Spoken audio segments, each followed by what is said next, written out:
That's it. We're recording. Okay. Ta-da. Cool. We did it, Joe. How dare you? You know, Zan says that all the time, too. Does he really? Oh, my God. Yeah. I forget what podcast I was listening to, and she said it. Oh, Scam Goddess. And I'm like, wow, this is just a thing that we're just going to let it ride. Okay. Well, hello and welcome to Beyond Reproach. I don't know if that will remain in the podcast or not. This is Thomas, currently editing this podcast. Yes, it will. It's, oh my God, where am I? Yeah, we should just start that over. Yeah. I forget how we open the show. It says, hello and welcome to Beyond Reproach. This is Stephanie. Okay, that's right? Wow. Yeah. See, this is where the sleep deprivation comes in. Yeah, right. Oh, no. Okay. Hello and welcome to Beyond Reproach. This is Stephanie Domingo. And Tux Lurzl. I come to you from Roma, Italy. It's kind of awkward. I'm not on native land. Yeah, they just turned into the people they are today, right? Yeah, it's weird. I feel alone. I'm not on. I mean, I'm on someone's skull, but not. It's sure, of course, indigenous theft.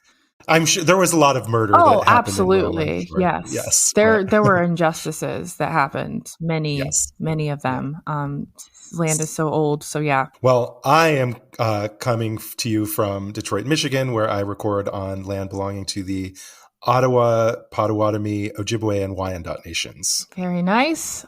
Those nations are some of many, still very much out here doing their thing. We'd like to acknowledge that.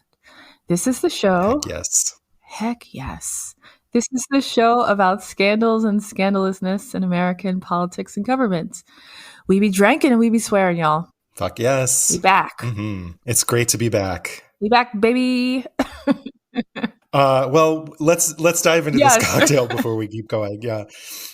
So today we are drinking a cocktail called the South Side. This cocktail was really, really popular in the 1920s. My story's from the 20s today. The South Side is kind of like a cross between a gin gimlet with mint added to it or a gin-based mojito, but without soda water. It's also made pretty regularly with lemon juice rather than lime juice. The one I made, is yours with lime or lemon? I know when I texted you, I said you could do either. You know, I don't know. We'll find out. I went to, I was telling Tux earlier that this was an adventure to find this cocktail. I had to go to 4 different bars in my neighborhood. I was refused service at 3 of them. So because you wanted to take it with you? No. Okay, so my neighborhood, just to back up a little bit, my neighborhood is very, I think the people are mostly from Nepal, and a lot of them have bars and cafes. There's like 2 on each block. So I'm like, I'll just go there. They're kind of like a bodega, but like a bar too, that serves coffee, but also has like a full liquor supply, like behind near the coffee area. So I go in there and like, I'm telling them in my really terrible Italian, I ask, oh, can I take a drink to go? And they're like, no. And I'm like, no, you don't have cocktails, or no, I can't take a drink. And the first guy said that they were closed. And I looked around and I'm like, but there are people here. Okay. So, I can take a hint. So I left. Uh-huh. So everyone in that bar was male. And the same thing happened in 2 other bars where I go in, all eyeballs are glued to me because I'm the only woman there. And I was, again, refused service in packed bars. So I'm like, okay, so these bars are just for the community, which is, whatever. Now I get it. I see a pattern. They're not going to serve me alcohol.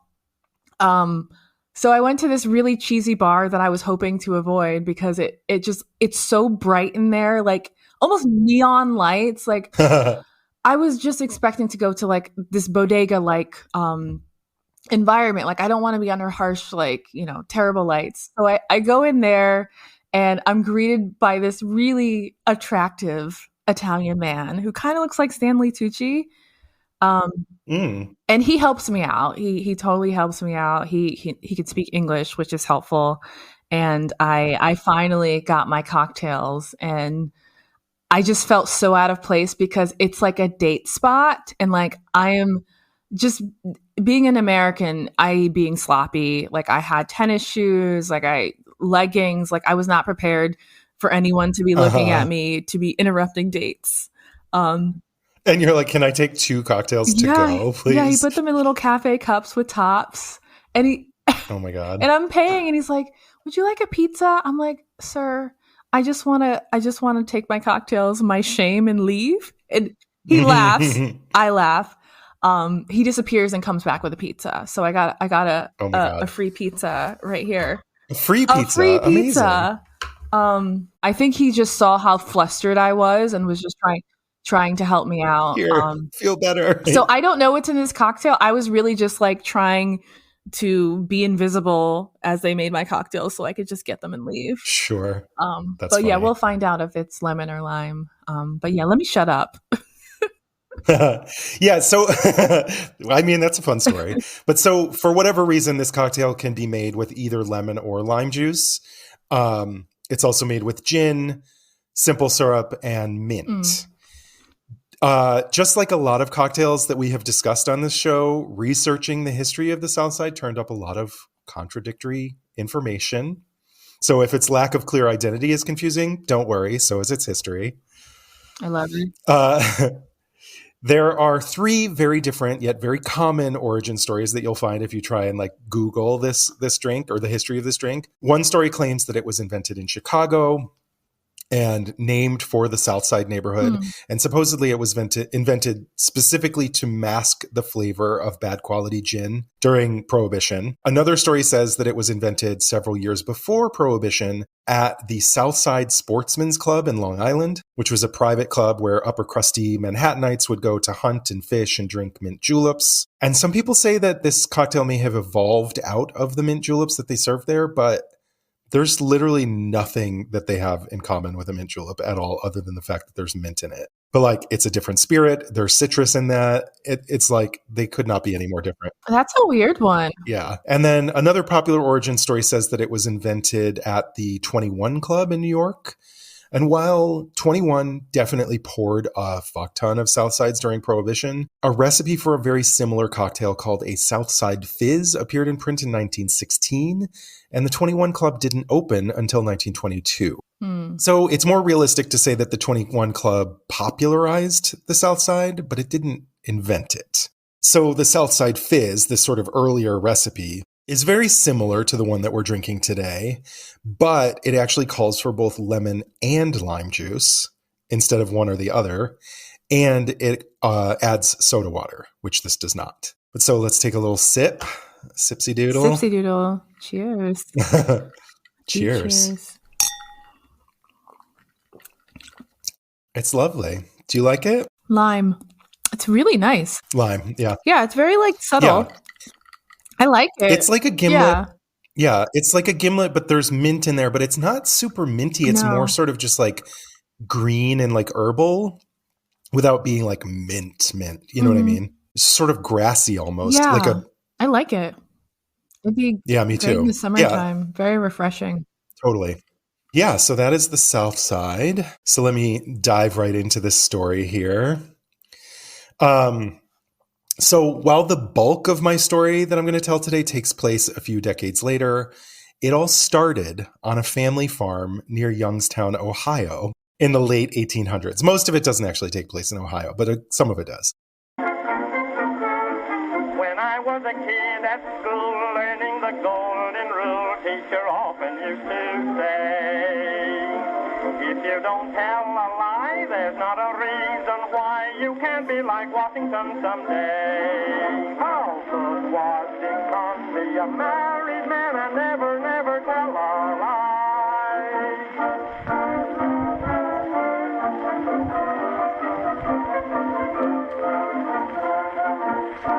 But yeah, so it all started on a family farm near Youngstown, Ohio in the late 1800s when a young boy was accidentally stabbed in the leg with a pitchfork by a drunken farmhand. That boy's name was Wayne Wheeler, and the farmhand had been hired by his father to work on their family farm. One night, the farmhand had gotten super drunk and a fight broke out between him and his boss and some of the other hired hands on the farm. And somehow in the commotion, Wayne's leg caught a pitchfork. So although his wounds healed pretty quickly, after that, he basically hated everything about alcohol and drunkenness for the rest of his life. Okay. I didn't know where you were going to go with that. I'm like, yes, I know. He hated pitchforks. He hated the farm. He hated farmhands. He hated farmhands. He hated Ohio. Yeah. Okay. All true. Okay. Yeah. So today's episode, we're going to be talking about how in the 1920s, the government tried to force us all to quit drinking through the 18th Amendment and the Volstead Act. Yes. But I'm also going to be talking about a lesser known chapter of the Prohibition, talking about how when Americans learned that breaking the law was more fun than teetotaling, Wayne Wheeler convinced the United States government to poison one of the most popular sources for bootleg liquor in those years, leading to the deaths of thousands of Americans. Oh my God. Yes. True story. Okay. Mm-hmm. Okay. Yeah, I mean, literally, like the government was like, well, these people are breaking the law. Let's kill them. Oh my, that's dark. So before I dive in, I would like to propose a toast to the knowledge that too much power in too few hands is a terrifying combination. Oh my God. Cheers. Cheers. Cheers to that. That's very good. I love a gimlet, and I was like, this is not going to be an improvement on a gimlet because mint is like whatever, but I actually really like the sort of grassiness that it adds, or like herby freshness. Yeah. It doesn't, I knew it wasn't going to subtract anything, but I like it. But I love a gimlet. Yeah. I love this too, though. I can love them both. Yeah. I mean, yeah, exactly. I would have either or. So about 2 years ago, or maybe like, I don't know, a year and a half ago, I did a story on the show about the Whiskey Rebellion. And I followed it up with a mini-sode talking about how this country has basically always had a pretty serious drinking problem and how the rates of drinking have gone up and down over the centuries. So if you want to know more about just how much we were drinking before Prohibition, I would recommend revisiting that mini-sode. It's mini-sode 29. It's called American Drunks. We were drinking a lot. Yes, we were. And yeah, all I'm going to say right now is that in the early 1900s, before Prohibition, we really did have a serious drinking problem. It was not the most we have ever drank in this country. We have drank considerably more in years earlier than Prohibition. But either way, there was still a very good reason that the temperance movement was so popular at this time. Absolutely. So since bars and saloons were seen as basically male-only spaces... You don't say. You don't say. Yes. That's so funny. Just, as was just illustrated to Stephanie in 2023 in Italy. 3 different bars said, no, ma'am, we don't want your money. Yeah. Yeah, get out of here. Wild. Yeah. But so they were seen as male-only spaces. And since women didn't have control over their own finances or even their own lives, basically, at this point in history, one of the most common themes that was used to justify the idea of Prohibition was that unscrupulous men were going out and spending time in bars, and they were either drinking away all of their family's money at the bar or drinking away their own health and eventually their lives, which would mean the family would be left destitute without a breadwinner, or they would be coming home drunk and getting like abusive and violent with their families. So women and children were seen as helpless victims when weak and sinful men lost the battle against the evils of alcohol. And for that reason, basically like the whole century leading up to Prohibition, 2 of the biggest and best organized groups that were trying to limit the sale and consumption of alcohol in this country were religious organizations and women's suffrage groups. One problem, though, in the temperance movement at that time was that no one really seemed to agree how this concept should work. Some believed that the solution should be basically like zero tolerance, ban all alcohol. But other people were like, well, let's go a little bit more moderate than that. Like, let's just ban hard liquor. Oh, okay. But like beer and wine is okay. Most people were on that team. There were not that many people that were on the ban all liquor bandwagon. Other people thought maybe we just like limit where bars can be located or liquor stores can be located so that they're not like in residential areas or working class neighborhoods. But there was another problem going on in this movement. Since the temperance movement had so many followers from so many different walks of life, everyone kind of had different priorities. Along with the idea of temperance, a lot of these different groups that were a part of this movement were pushing agendas like vegetarianism, forest conservation, or public-owned utilities. So wait, temperance just means not drinking, right? Or like avoiding sin? Feels very biblical. It's like trying to temper the amount of alcohol that people are consuming. It's always alcohol. Basically. Okay. Yeah. Or at least used in this context. Yeah. It was made up of a bunch of smaller groups, the temperance movement. Okay. And some of these groups were vegetarians. Some were pushing for public-owned utilities or expanding the power of the post office. Random. All sorts of things. Yeah. I love it. I love it, but weird. It basically just like watered down their total message because there were so many different groups with different ideas and different agendas. But that all changed when a scrawny, bookish man named Wayne Wheeler got involved. Now, of course, the story of how Prohibition passed is way, way, way too complex and just like too big of a story for me to cover everything and everyone that was involved today. But suffice it to say that Wayne Wheeler played an undeniable role. When he died, the New York Herald Tribune wrote, quote, "Without Wayne Wheeler's generalship, it is more than likely we should never have had the 18th Amendment." Wow. Yeah. So in 1893, as he was finishing up college, he went to Oberlin. Wheeler joined the recently formed temperance group called the Anti-Saloon League. And the Anti-Saloon League eventually turned into the most effective political pressure group this country had ever seen, basically because Wayne Wheeler was driving the ship. The temperance movement already had hundreds of thousands of followers across the country at this point, but Wheeler believed that rather than this hodgepodge of moral and social issues, the ASL needed to be laser focused on one issue and one issue only: the absolute abolition of alcohol from American life. Wow. Get rid of it. Abolish all the pitchforks. Wow. I mean, he's smart sticking to one, wild idea. But that's how you can push a message. Exactly. As we're seeing today. Yeah. So initially the plan was that the ASL was going to try to get individual states to ban the manufacture and sale of booze one by one state at a time, until every single state was dry because of their influence. All they thought they had to do was harness the members of the ASL and their votes to put pressure on politicians to do their bidding, essentially. Any politician who supported anti-liquor laws could count on the Anti-Saloon League's support, while any politician who didn't could count on their focused, organized, and vocal opposition. How did they get money? Do we know? I mean, there were a lot donating, of people that were in. Yeah. Trying to prevent good times. Okay, cool. Yes, exactly. Yes, they hated good times. The show. Yes. Yeah. So because Wheeler had kind of just graduated, he decided I'm in Ohio. I'm going to test the ASL's methods in Ohio. Uh-oh. And thanks to his background as a lawyer, he understood how politics worked. So the ASL used a combination of lawsuits, speeches, telegram campaigns, and public demonstrations, which he called petitions in boots. And before long, the ASL had control over the Ohio legislature. They had opposed 70 sitting politicians from both parties in Ohio, and they defeated every single one that they went up against.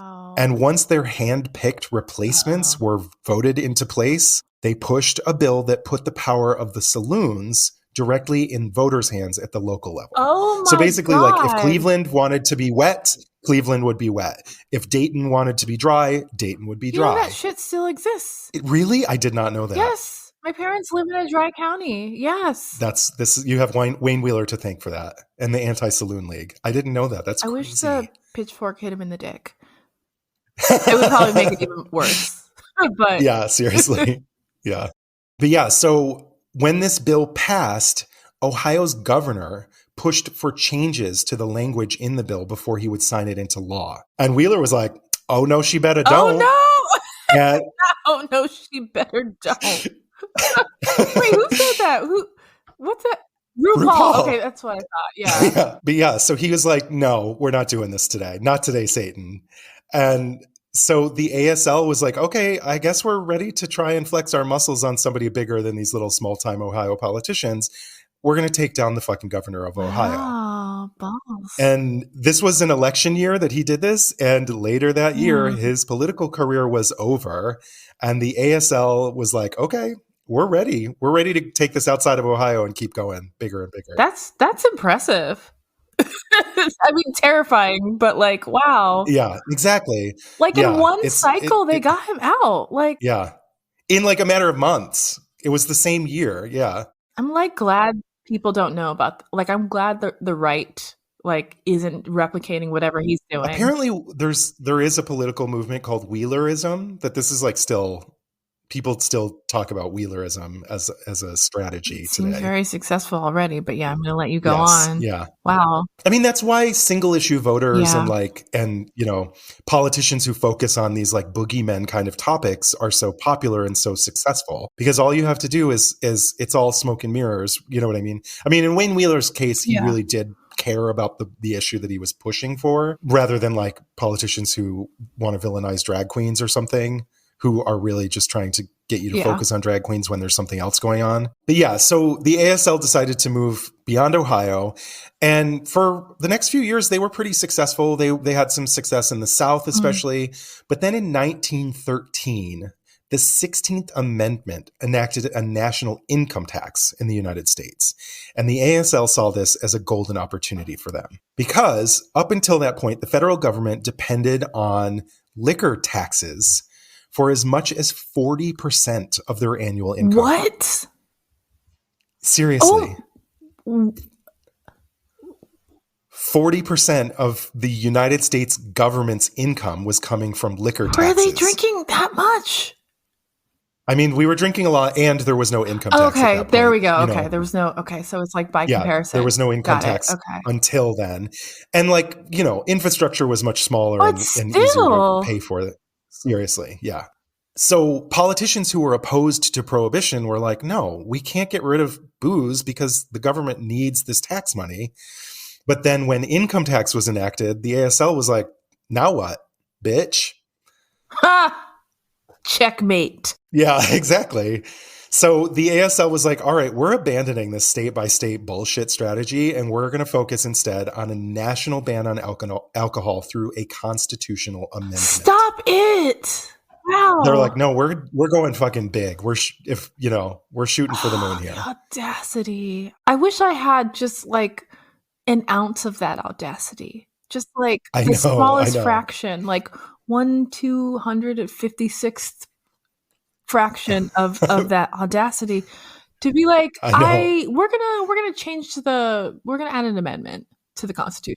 We're gonna amend the Constitution because I got stabbed in the leg with a pitchfork when I was little. How old was he again when this happened? I don't know. He was little. I don't know exactly how old, but he was young. Okay. Like a child, but like, you know. Not too young. Like he clearly remembers and like was scarred. Okay. Yes. Yeah. Yes. Okay. He just said, yes. Oh, I love it. Yes. But yeah, so like a constitutional amendment requires a 2/3 majority in both houses of Congress and ratification from at least 36 states. This was a big ask, a tall order. The other thing, though, is like most people didn't actually want an all-out ban on alcohol. People were, people were into the idea of temperance, but they didn't really, I don't think they really realized how extreme the ASL's initiative would be. They were just like, yeah, it's the temperance movement. People are fucking shit up because they're drunk all the time. I'm all for it. So in the years between the passage of the 16th Amendment in 1913 and the 18th Amendment in 1919, Wheeler focused on teaming up the ASL's voting bloc and their like power with other special interest groups to make them all like exponentially more powerful. Most notably, he signed the ASL up with the women's suffrage movement to help Yeah. them fight for the rights of white women Yes. to get the rights to vote. And actually both amendments, the 18th Amendment and the 19th Amendment, where white women did get the right to vote, passed in the same year in 1919. Because these two organizations were like, yeah, we're going to do this together. With their powers combined like Captain Planet. Yeah, yeah. But along with the suffragists, the ASL also won the support of social reformers, evangelical clergy, and labor unions. They aligned themselves with progressives that were trying to uplift urban immigrants. But at the same time, they also teamed up with the KKK, whose anti-liquor sentiment was rooted in hatred of Catholic immigrants, especially Irish and Italians. And in the South, the ASL used imagery of a black man with a bottle in one hand and a ballot in the other to scare the fucking pants off of Southern racists. I was just waiting for the racism. I'm like, I mean, this is a story. It's yeah, there. I mean, of course it is. Especially that era. Yeah. The 20s, for sure. the teens. Yeah. So one region at a time, one politician at a time, they used their voting power to collect every single politician they needed to gain control of Congress, both houses of Congress. And they did it in like 6 years between 1913 and 1919. That's impressive. Again, I'm just like, I just didn't know that you could move policy so quickly. Like I had never seen a use case. It moved so fast. This should never happen because it's... I know. It's terrifying. Yeah. Wow. So they got both control of both houses of Congress, but getting 36 states to ratify the amendment was seen as sort of like an even taller order. But then Wheeler got the idea to use anti-German sentiment during World War I to vilify beer brewers. Man, knows how to pivot. Yeah, he sure does, yes. One dry Wisconsin politician said, quote, "We have German enemies across the water, and we have German enemies in this country too. And the worst of all our German enemies, the most treacherous, the most menacing, are Pabst, Schlitz, and Miller." That's hilarious. And it's sad that I did not know Miller was German. But obviously, yeah. Okay. So once they submitted this amendment or the idea for this amendment, it only took 13 months to get approval from all 36 state legislatures. 13 months, less than half as long as it took to ratify the Bill of Rights. Oh my God. Oh no. Okay. Yeah. So the 18th Amendment was embedded into the Constitution on January 16th, 1919, and was scheduled to go into effect in exactly 1 year from that date at the beginning of 1920. I almost said 2020. Just imagine if this guy was like pushing for healthcare. We'd have it. Come on. Do some good in the world, sir. You got stabbed with a pitchfork. You don't want healthcare? Thank you. Right? It's so fucking wild. So before the ASL really celebrated, though, they got the amendment passed, but there was a problem. The language in the 18th Amendment was really vague, and it didn't have any teeth in this amendment. It stated, it stated that the manufacture, sale, transportation, or importation of quote unquote intoxicating liquors would be prohibited once the law went into effect. But that's basically all it says. It never defined exactly what an intoxicating liquor was or how strong one had to be prohibited. And it also never mentioned how the law would be enforced and what kind of punishment there would be for, violating this law. So the ASL knew that they needed to act really fast and pass another law before the 18th Amendment went into play in a year, just to make sure that it would be enforced once it was, live, essentially. So you'll never guess who was put in charge of drafting this new law? Mr. Pitchfork. Yeah, Wayne Wheeler. Wow. Wayne Wheeler himself got right to work writing the Volstead Act, which would clarify the meaning of intoxicating liquors and specify the means of enforcing the Prohibition Amendment. And while he was at it, he also decided to give himself control over the Bureau of Prohibition and make it so that any changes to the liquor codes had to have his approval. Wow, this guy is so serious about this. Yes. This is like the moment he's been waiting for, Literally. Like he had a vision board and this was on it. Mm-hmm. Wow. Yeah. He had a Pinterest board and it was all just like pictures of booze with Yes. slashes through them. Oh my God. Wow. Wow. And the occasional pitchfork. Wow. Just wow. Yeah. So thanks to Wheeler, the Volstead Act defined intoxicating liquor as any liquid over 0.5% alcohol by volume, which is nothing. Oh, is it? Okay. I'm like, I don't know. It's nothing. Yeah. Very few people who supported that like the temperance movement mouthwash? had ever. It's like kombucha. Oh, fuck. Okay. Yeah. Yeah. Nothing. So very few people who had supported the temperance movement had ever wanted or expected this. But thanks to Wayne Wheeler, the Volstead Act meant that any alcoholic beverage stronger than kombucha would be illegal. Wow. In the United They're like, what States. have we done? I know. Yeah. And so President Woodrow Wilson vetoed the Volstead Act. But the Senate and the House, who were still scared to death of the power of the ASL, were like, nah, we got this. And they overrode his veto. I like to think that it was Edith. Yeah, it probably was. Yeah. So, yeah, even though most Americans thought that there should be a differentiation between hard liquor and beer or wine, Congress passed the Volstead Act. And in January of 1920, the United States went dry. And so I think this is a good time to take a little break, a breaksy poo. Yeah. Wow. Unreal. Yeah. It's wild. The speed yeah. of it all. In the So severity. fast. Like Too fast, too furious. Yes. Okay, so that's the name of this episode.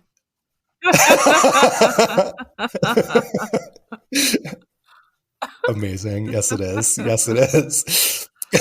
Oh, so good.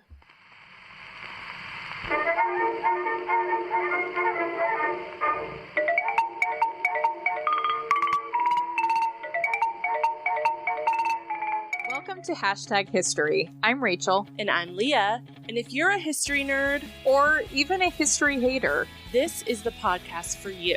Even if history was your least favorite subject in school, we can guarantee you will like this podcast because we talk about all the things that your history textbooks did not. Things like how the Bonnie Prince Charles and his Jacobite uprising was a bit of a disaster. Yeah, or how the pharaoh Akhenaten was so disliked by Egyptians that they literally purged his name from nearly all of their records and pretended like he had never existed.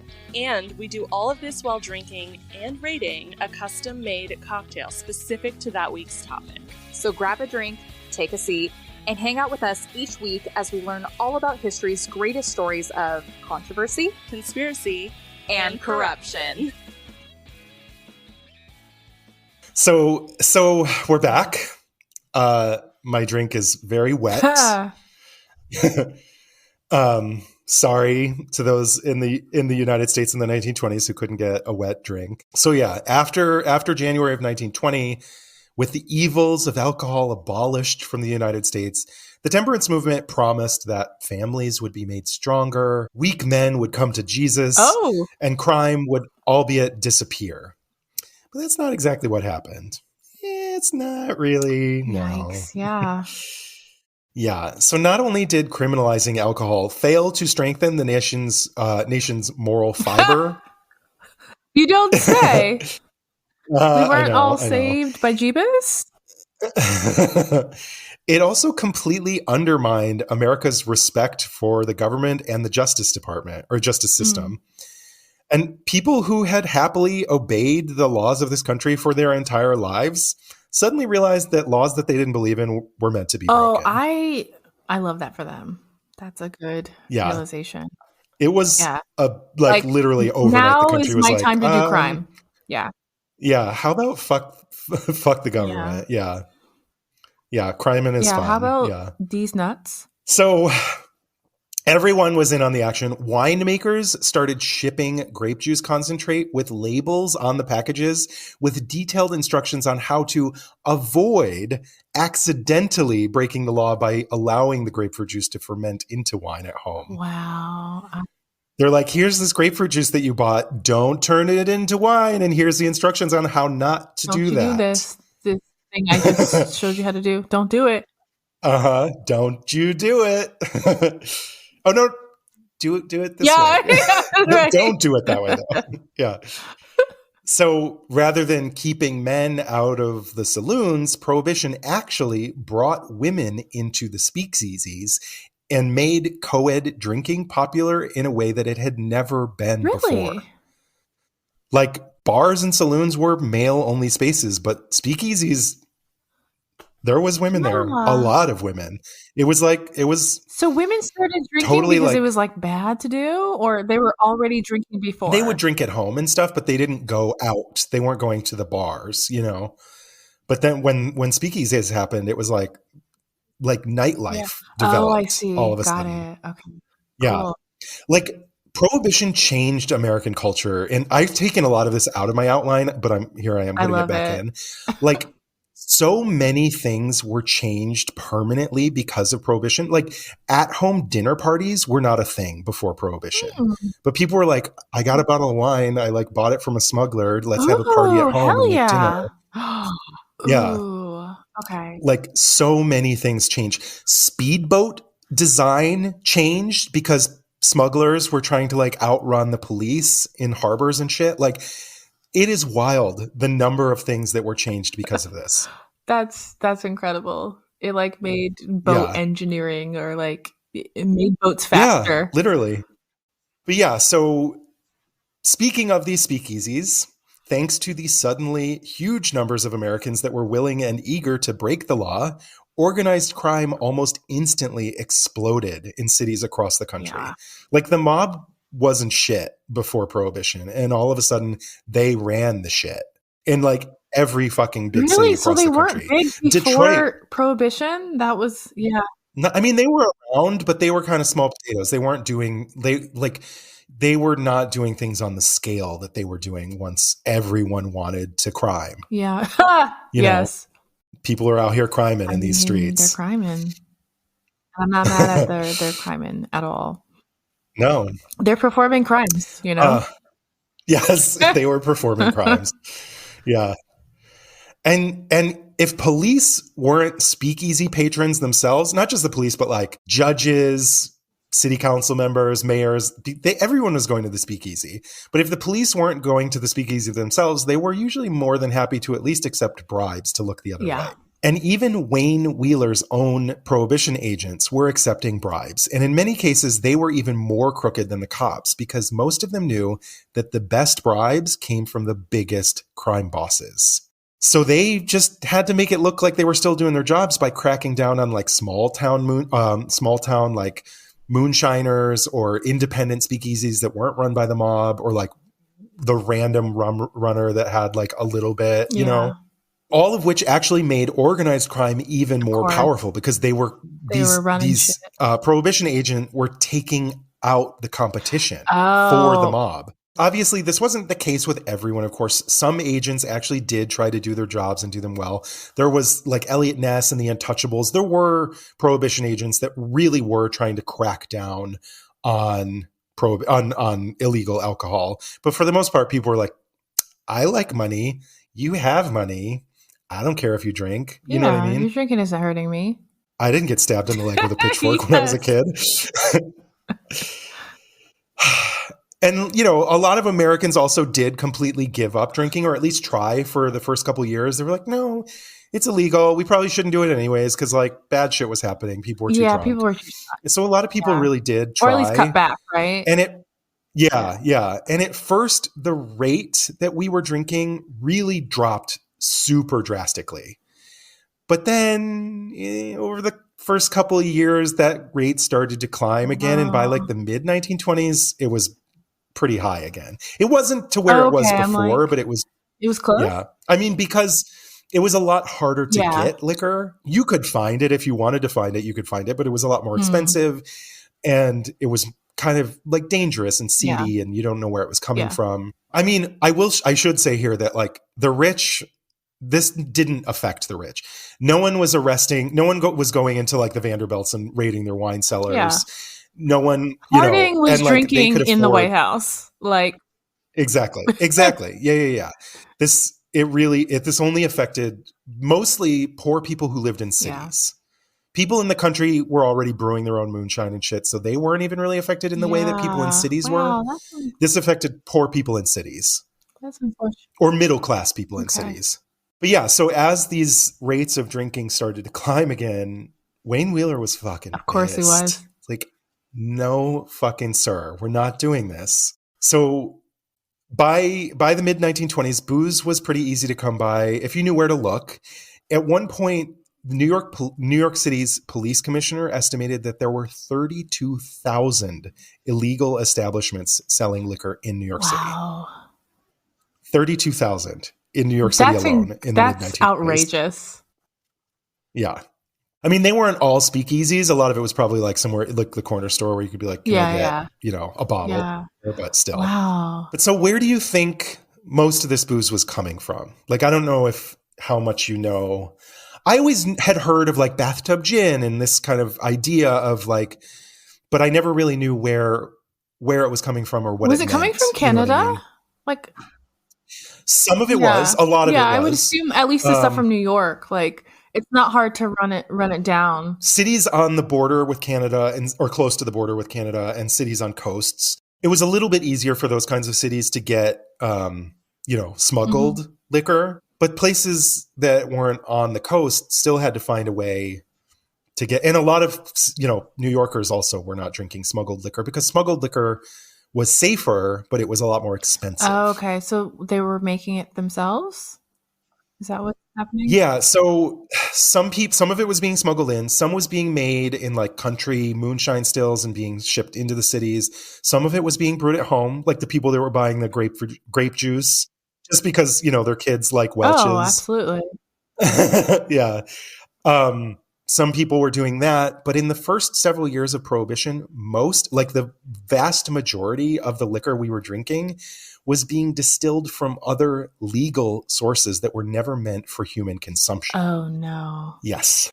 The Volstead Act made an exception for industrial manufacture of alcohol that was used to make things like cleaning agents, fuels, paints, perfumes, that kind of stuff. Oh, no.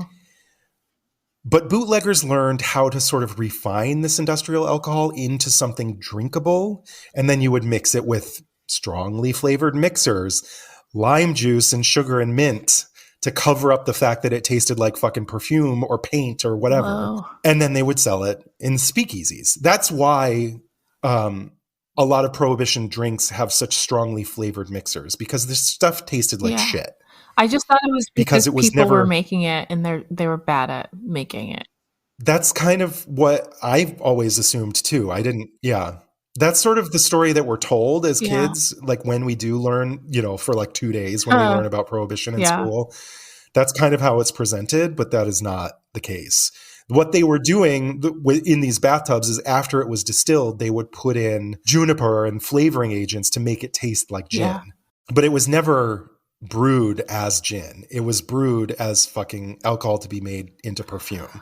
Whoa. And they were working with the factories. They got like things fell off a truck. A lot of it was being stolen. Okay. Yes. Yeah. Stuff was falling off of trucks left and right.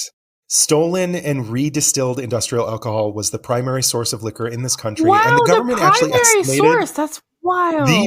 By far. Scary, a little. Ooh. The government estimated that by the mid-1920s, some 60 million gallons of industrial alcohol were being stolen every single year. Wow. And furious that people were breaking his law that he devoted his life to passing, Wayne Wheeler thought of a solution: poison the well. Producers of industrial alcohol had been adulterating their product to make it undrinkable for years. This was already happening before Prohibition. Okay. In 1906, because there was such a heavy tax on alcohol, because the government needed that money, in 1906, the government agreed that industrial producers of alcohol would not have to pay that hefty tax on potable spirits if they added chemicals to their product to make it undrinkable. That makes sense. So that's why these like bootlegger chemists had to figure out how to like redistill this booze into something drinkable. However, Wheeler wanted to make sure that this industrial alcohol was being adulterated in a way that would be as deadly as possible. Wow. So he started adding, well, not him personally, but his agents started adding a laundry list of new poisons. So to they were industrial allowed alcohol. to just add poisons or like advise? They were sanctioned by the government to do this. And it was a law that industrial producers of alcohol had to let the government in to do this. Whoa.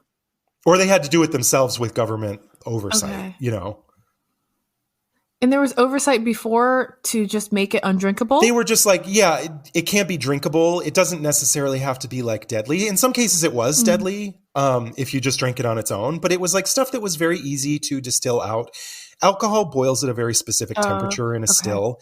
And so like the chemists were figuring out like, if there's this in it, we can boil it at this temperature. And like, sift out the paints or whatever. You know, exactly. Yeah. So these well-paid chemists who were working for the bootleggers, even after Wayne Wheeler started adding even more poisons and different shit to the liquor, they quickly learned how to re-distill this liquor to get at least most of these poisons evaporated out.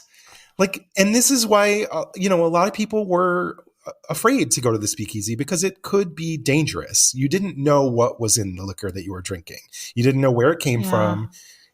But, a lot of people just wanted to have a good time. Yeah, this is why drugs need to be legal so they can be safe. Yeah. Because we've never existed in a drug-free society. That is a myth. Yeah, wow. This is like, those chemists were heroes. People were having a good time and they were trying to protect human life. Yeah. They were very rich heroes at this point too. But they are providing a service that not many people can do. Yeah.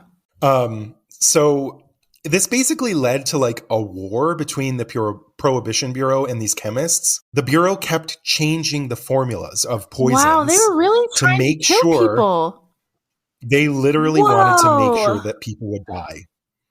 Because they wanted people to think that, it's dangerous, I'm not going to drink. Oh, okay. So they kept changing the formula of poisons to make sure that it would be fatal. And the chemists kept learning how to distill out at least most of these chemicals. Eventually, the Prohibition Bureau had over 70 different formulas with different combinations of poisons in their rotation. And there was kind of no way for bootleggers to know exactly which formula was in which booze. So scary. Yeah. And there wasn't really an easy way to know if you distilled it all out, depending on what was in it in the first place, until somebody drank it. And then it was like, see if they're okay. And okay, we can sell it now. Oh, okay. Yeah. So a lot of people died of trial and error. Of course. Yeah. Critics of Wheeler's plan suggested that the Prohibition Bureau could just add really disgusting flavoring agents instead of poisons to make sure that people just wouldn't want to drink this stuff because it was too fucking gross. And, there were things that they could put in that couldn't be boiled out or distilled out. But Wheeler was like, no, if this shit isn't going to kill people, I don't want to hear it. I don't want nothing to do with it. These people are breaking my fucking law. Wow, what a little tyrant. Yeah. So some of the chemicals that they used included, I have a whole fucking laundry list here. Kerosene, gasoline, brucine, benzene, cadmium, iodine, zinc, mercury. Yeah, these are heavy metals. Ether. Oh no. Yes. Formaldehyde, chloroform, camphor, carbolic acid, and acetone. Oh my God. Yes. But the most common ingredient and the most highly toxic was methyl alcohol, which is also called wood alcohol, which evaporated at the exact same temperature as potable alcohol, so it was almost impossible to distill out. Wood alcohol tastes and smells a lot like regular alcohol, but when ingested, it breaks down into a form of formaldehyde in the body. Oh my God. Fuck. Drinkers wouldn't notice the difference at first because it produces a sort of short-lived inebriation, quickly followed by a kind of hangover. Okay. If you're lucky and you only drink a little bit, you might experience only a headache, dizziness, nausea, or severe abdominal pain. Oh, no. But if you drank too much and you are unlucky, you could experience hallucinations, mania, blindness, paralysis, coma, or death. At the end of 1926, a batch of liquor with an especially high concentration of wood alcohol circulated in New York City. On Christmas Eve, Bellevue Hospital treated a rush of poisoning victims. It all started with a man who stumbled into the emergency room shaking and screaming, scared to death, that Santa Claus was chasing him with a baseball bat because he was hallucinating from the effects of wood alcohol. He died very soon after that. And 60 more victims followed on Christmas Day, 8 of whom died. Wow. And over the next 2 days, 23 more people died and dozens more were permanently blinded. Wow. Yeah. Horrified, New York's chief medical examiner issued a public statement. Quote, "The government knows it is not stopping drinking by putting poison in alcohol. It knows what the bootleggers are doing with it, and yet it continues its poisoning process, heedless of the fact that people determined to drink are daily absorbing that poison. Knowing this to be true, the United States government must be charged with the moral responsibility for the deaths that poisoned liquor causes." So, however, when he heard about this, when Wayne Wheeler heard how many people were dying from this formula that had a higher concentration of wood alcohol, rather than shock or remorse, in 1927, Wayne Wheeler ordered that industrial distillers had to boost the percentage of wood alcohol in every batch going forward. Oh my! He's like, this is the golden ticket. This is what we've been looking for. How did we not know this sooner? Wow! This is how we're going to kill more people. Oh no! Yeah. Okay. He told the New York Times. Wow, that's really dark. Yeah. He told the New York Times, "The government is under no obligation to furnish the people with alcohol that is drinkable when the Constitution prohibits it. The person who drinks this industrial alcohol is a deliberate suicide. It's not my fault. This guy sucks. You killed yourself." Yeah, totally. You unknowingly killed yourself having a good time? But yeah, so he was like, yeah, it's not my fucking problem. If you want to kill yourself, that's on you. So in New York City in 1926, there were reportedly 400 people who died from consuming poison booze, just in New York City in 1926. In 1927, after increasing the wood alcohol requirement, that figure almost doubled. Oh my God. Of course it did. Yeah. And again, this was just in New York City in 1 year. And those are only the reported deaths. Oh. And a lot of people were ashamed of what they were doing and weren't going to the hospital. Oof. So do they have real numbers? Probably not. No. It's impossible to know the real numbers. One columnist wrote, quote, "The 18th Amendment is the only amendment with a death penalty." In 1927, Popular Science magazine wrote, quote, "Uncle Sam has been on trial before the bar of public opinion, charged for no less of a crime than willful and premeditated murder." Wow. I mean, yeah. So like people knew what was going on. People knew that the government was fucking murdering people. Wow. It's wild that we don't know about this today and people don't talk about this. Yeah. It's really really, really bad. Yeah, even I know. For the US, they were just I'm shook. Yeah. I mean, just so brazen. And the fact that this guy could just keep running with this wood alcohol, even though it's killing people, and being like, yes, this is the way. This is what we have to do now. Yeah. Ah. And the government's official attitude towards these deaths was basically sucks for them. They shouldn't be doing that. So this guy is the head of what?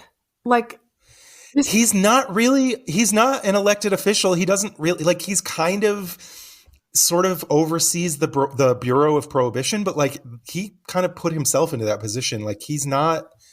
He was not appointed. He was not elected. So he has no boss. He's just but somehow the head of it. Mm-hmm. Whoa, Yeah. that's scary. Yeah. This man, he has done the impossible so many times. Mm-hmm. Yeah, exactly.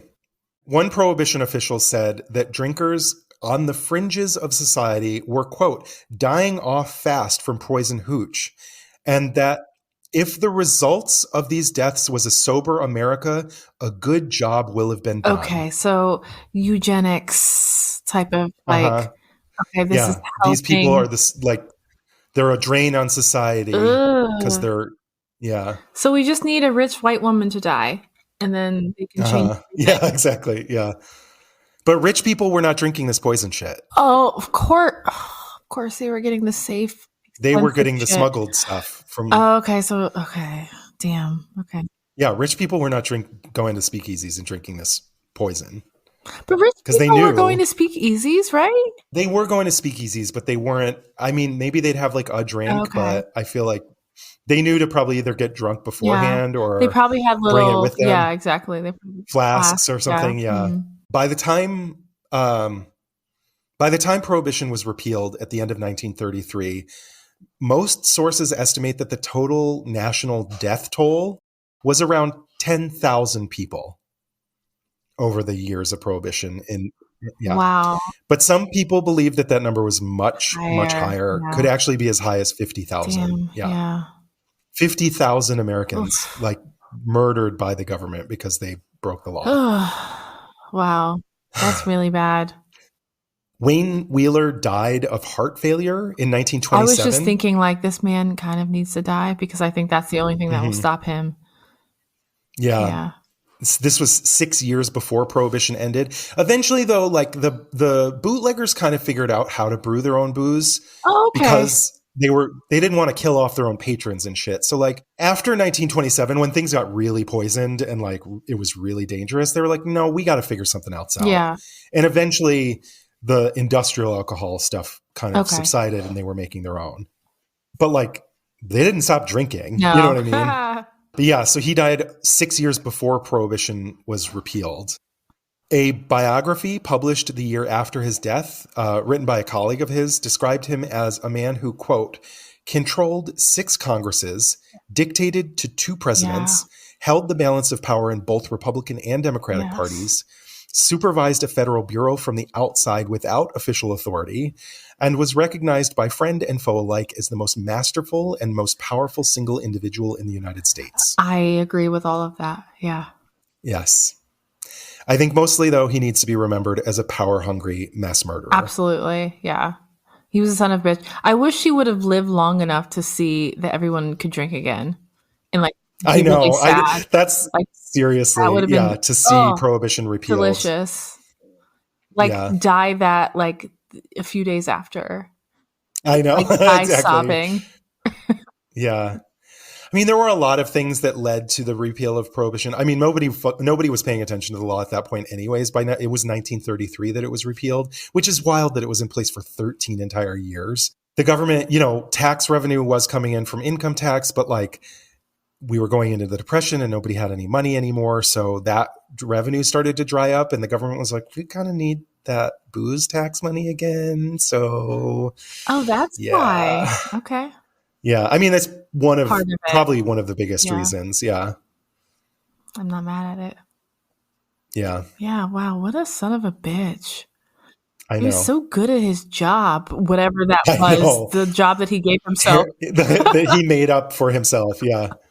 He's terrifying. He's like, maybe in development. People are like, Wayne, you're fucking killing me, or killing people. He's like, marry me. Oh my God. Oh, that is exactly what he's doing.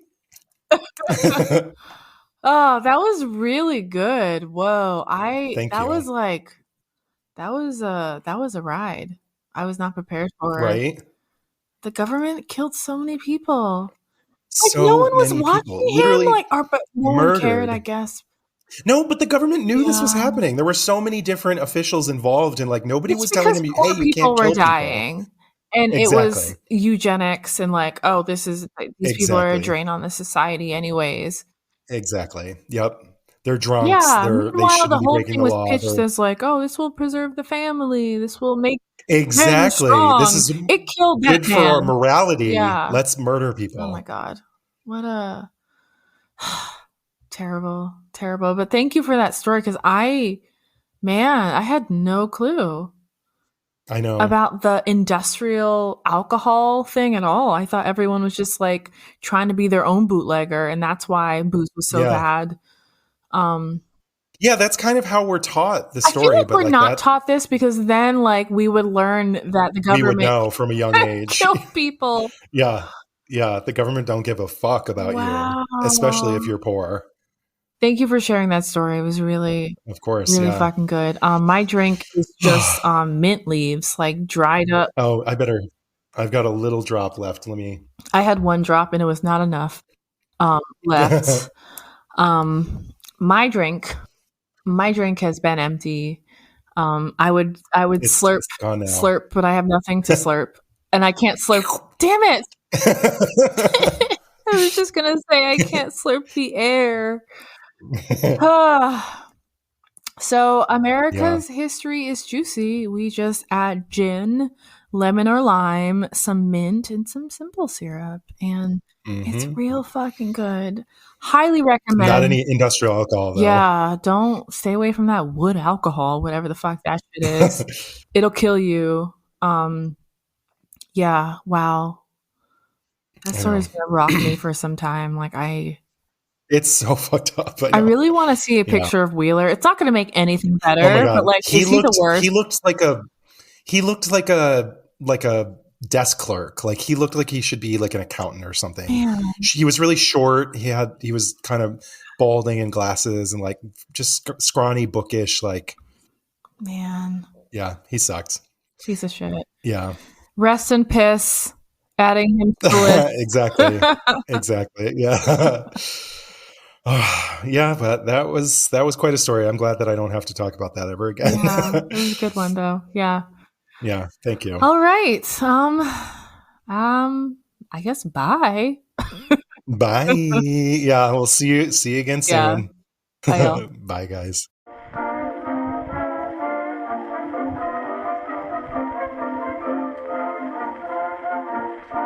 Thank you for listening to Beyond Reproach. Please note we are not historians. We are just a couple of drunks who never shut up and love history. A full list of all source information can be found in the show notes on our website. Please take a moment to rate, review, and subscribe. Written reviews are especially important. If you like us, please do one of two things. Leave us a written review on Apple Podcasts or send this episode to a friend, family member, or someone who you think would be into it. Don't forget to follow us on social media. And make sure you follow us on Instagram because we post our cocktail recipes the Thursday before each full episode. Please drink along with us if you are not driving. We also have a shop on beyondreproachpod.com. Get your merch, brand yourselves. We also have exclusive content on Patreon where you can directly support the production of our show.